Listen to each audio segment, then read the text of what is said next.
What did you do, JD? What did you do? Pope Francis's last words, final public remarks, focused on this theme. How much contempt is stirred up at times toward the vulnerable, the marginalized, and migrants, Francis wrote in a papal address delivered on Easter Sunday, yesterday, by a Vatican aide to the crowds gathered in St. Peter's Square. And here we are, you on, I guess, just back now from El Salvador, dealing with the issue of just one of the many people who have been forcibly removed, disappeared. I mean, some might even see it as a kidnapping. It's definitely not a deportation. Where does the plight of Kilmar Abrego Garcia stand now? Well, you're very right. I read Pope Francis's remarks. He was a beautiful soul, a pope for all of humanity, and he focused on the most vulnerable and on natural rights, on the right of everybody to be free under the law. And the whole point here that we're making is that the Trump administration needs to respect the Constitution of the United States. When you threaten the rights of one man like Abrego Garcia, take away the rights of one man like Abrego Garcia, you threaten the rights for everybody. In this case, the Trump administration is flouting the law because the Supreme Court, on a 9-0 ruling, said that they had to facilitate the return of Abrego Garcia. I was just down there, as you said. I met with them.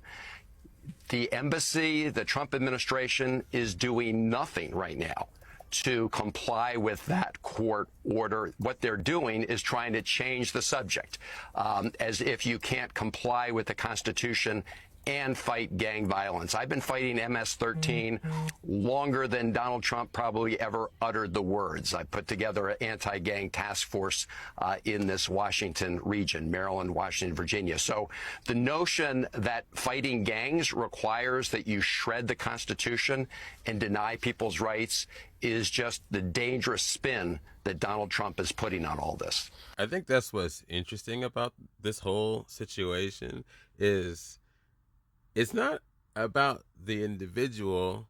It is about what he represents. It's his rights. It's your rights. It's my rights. And they violated that, and they wouldn't fix it. That's the worst part. They wouldn't fix it. I don't care if he's MS-13. I don't care if they would redeport him.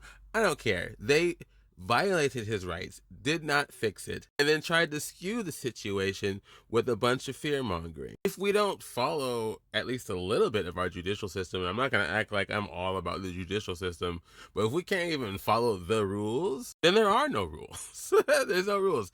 We don't have rights. That's indeed the problem. By the way, this is to all my fellow brown people out there. Maybe people who are I'll say Caucasian. For those of you who are Caucasian, you probably have this understanding too. Let me know what you think. But whenever I hear criminals or savages, doesn't that make you think of what they called black folks throughout the centuries? I think that's why I know it's BS when they call people like Kilmaro a criminal. Even if he was, they use it as code. They use it as code to be inhumane to these human beings. Yes, they've done it to black folks. They've done it to Native Americans. They've done it to Hispanic people. They've done it to Italian people and Irish people back in the day. They use those terms to make us seem less than, as if there is a reason to be treated that way. There's a reason for his rights to no longer be his rights. Thank goodness we had people like Pope Francis speaking up for our rights. Thank you very much, sir. I hope you indeed rest in peace, because you do appear to be indeed an excellent man. Oh, and this is just fun.